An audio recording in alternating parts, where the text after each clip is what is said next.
Hello, मैं हूं मंजूर आखुंद और आप देख रहे हैं द बुक बुफे विद आखुंद।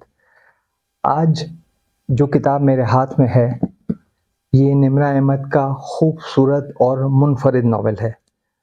मुनफरिद किस तरह? निम्रा अहमद या किसी भी राइटर का जो मौजू होता है वो एक पूरी एक कहानी होती है।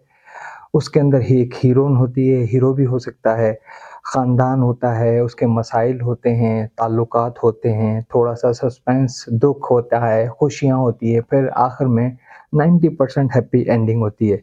और लेकिन ये है कि ये मुख्तलिफ इस तरह है कि ये जिस तरह इब्न सफ़ी लिखते हैं, इमरान सीरीज़ या इश्तियाक अहमद जमशेद सीरीज़ जो लिखते थे, इसमें सस्पेंस है, एक जासूसी का आंसर है। बेसिकली निम्रा अहमद की ये किताब जो है इस पे ये जिस तरह फ्रॉड किया जाता है, स्कैम किया जाता है, इस मौजू पे उन्होंने ये किताब लिखी है। 2 वॉल्यूम है इसके, वॉल्यूम 1 और 2 हालिम के। और ये इसकी विड्थ भी बहुत ज़्यादा है और इसकी लेंथ भी, लंबाई भी बहुत ज़्यादा है। और इसके अंदर ऑलमोस्ट है ना 30 लाइन्स है इसके अंदर। तो जो कि दूसरी किताबों में इस तरह नहीं होता है। वो छोटी होती है, विड्थ में भी, लेंथ में भी छोटी होती हैं। ये एक 700 पेजेज़ हैं एक के, और दूसरे के 704 पेजेज़ हैं और इसके 736 704 और 736 पेजेज़ हैं इसके। अगर ये दूसरी किताबों में होते तो ऑलमोस्ट मैं समझता हूँ कोई 1800 तकरीबन पेजेज़ होते इस किताब के। बहुत खूबसूरत किताब है। अब ये बेसिकली मुझे मेरी बेटी ने गिफ्ट की थी बर्थडे पे। ये मैंने उसका रैपर भी सँभाल के रखा है, जो उन्होंने मुझे हैप्पी बर्थडे पे दिया था। ये दोनों वॉल्यूम बहुत खूबसूरत, बहुत अच्छी किताबें हैं। अब हम शुरू करते हैं इसकी कहानी। इसमें एक हीरोइन है, उसका नाम है तालिया मुराद। ये हालिम उसी का नाम है। स्टोरी इस तरह होती है कि एक 12 साल की बच्ची चर्च में आती है, कपड़े ख़राब, फटे हुए, सर पे चोट लगी हुई, हालत बहुत बुरी। तो उसको देख के वो चर्च वाले उसको यतीम खाने में दाखिल करा देते हैं। बेसिकली ये इंडोनेशिया की कहानी है।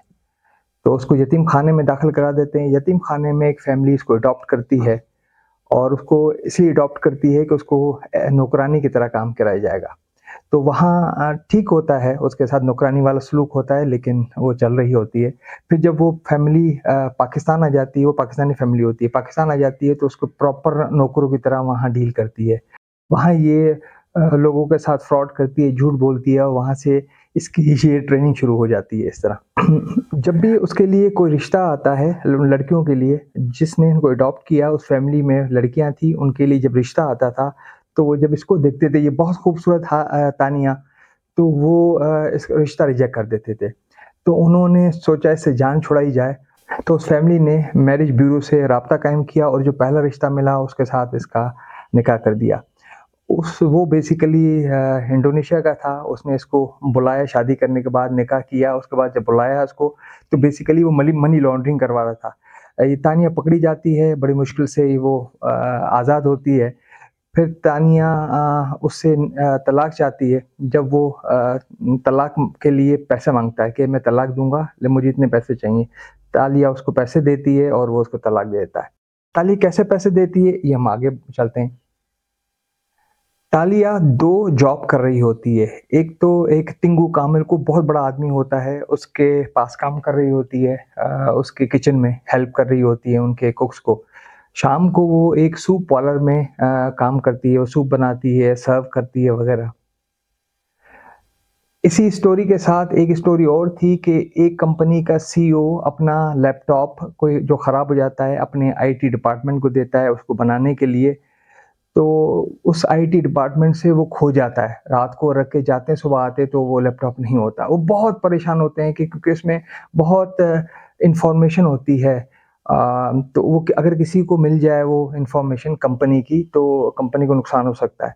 तो ये जो आईटी का हेड है या उसका असिस्टेंट बहुत परेशान होते हैं कि उन्हें नौकरी से निकाल दिया जाएगा। तो ये आईटी का हेड अपने असिस्टेंट को बोलता है, मैं नहीं जानता, मुझे ये चाहिए। मुझे मेरा लैपटॉप चाहिए।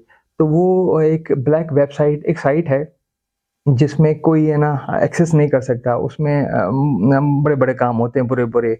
बेईमानी वाले काम होते हैं। उससे वो एक किसी से राब्ता कायम करता है और उससे फिर ये पूछता है कि मेरा लैपटॉप कहाँ है? वो उससे कुछ पैसे लेता है और उसको बताता है कि आपका लैपटॉप टिंगू कामल के दराज़ में है।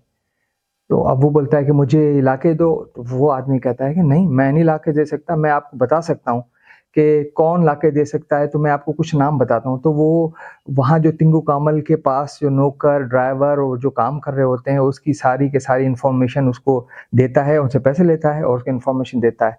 उसमें सबसे जो वीक होती है वो तालिया होती है, क्योंकि तालिया इल्लीगली तौर पे यहाँ इंडोनेशिया में कुआलालंपुर में मौजूद होती है। तो दिखाया ये गया है कि वो आदमी शायद मौलिया नाम था, वो तालिया को मिलता है, ब्लैकमेल करता है और फ़ोर्स करता है तालिया को कि जी आप वहाँ से चोरी करके लाओ। तालिया रोती-धोती वापस आती है टिंगू कामल के पास और आके बता देती है उसको कि जी मुझे एक आदमी मिला था, उसने ये कहा है कि आपके यहाँ लैपटॉप है और मुझे चोरी करना है वगैरह रोती है। अच्छा, बहुत ये गलत बात होती है, अगर टिंगू कामिल के पास से वो लैपटॉप बरामद हो जाए तो पुलिस उसको पकड़ के ले जा सकती है, बहुत सख्ती होती है इस तरह। तो टिंगू कामिल देखता है कि उसके पास वाक़ई लैपटॉप है, तो वो उसको बुला के तानिया को वो लैपटॉप देता है कि भाई मुझे नहीं पता, वो कहता है मुझे नहीं पता ये कैसे आया, लेकिन ये आप है ना उस आदमी को दे दो और वो जो पैसे दे रहा है वो ले लो। ये कहती है कि नहीं मैं ऐसा काम नहीं कर सकती, लेकिन वो फ़ोर्स करता है और उसको है ना तालिया को बहुत सारे पैसे देता है, ये भी रख लो, बताना नहीं। आप ये कहना कि मैं चोरी करके लाई हूँ।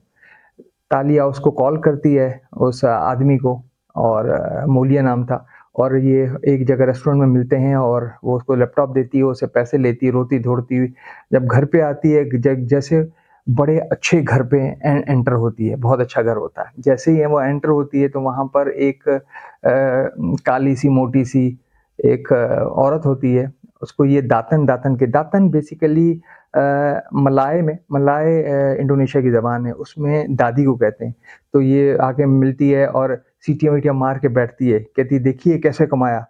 बेसिकली ये स्कैम कर रही होती है, ये ब्लैक वेबसाइट पे आवाज़ बदल के उससे पैसे लेती है। ये लैपटॉप इसी ने चुराया होता है, तानिया ने आईटी डिपार्टमेंट से और इसको तिंगू कामल के घर में रख दिया होता है और खुद ही ब्लैक वेबसाइट पे उससे राब्ता कायम करती है, उससे पैसे लेती है और उसके बाद इस तरह सारा करती है। इसी तरह की सारी स्टोरीज़ हैं, बाद में और चोरियाँ हैं या स्कैम्स हैं। बहुत-बहुत खूबसूरत, बहुत अच्छी, इंटरेस्टिंग बहुत और लेकिन बहुत बड़ी आप देख रहे हैं, बहुत बड़ी ऑलमोस्ट मुझे उन्होंने मेरी बेटी ने ये गिफ्ट किया, तो वो 25 दिसंबर मेरी सालगिरह है, तो 25 दिसंबर को मुझे ये गिफ्ट किया था, तो मैंने थोड़ी-थोड़ी करके इसको पढ़ा क्योंकि मुझे कोई और भी काम था अपना ऑफ़िस का।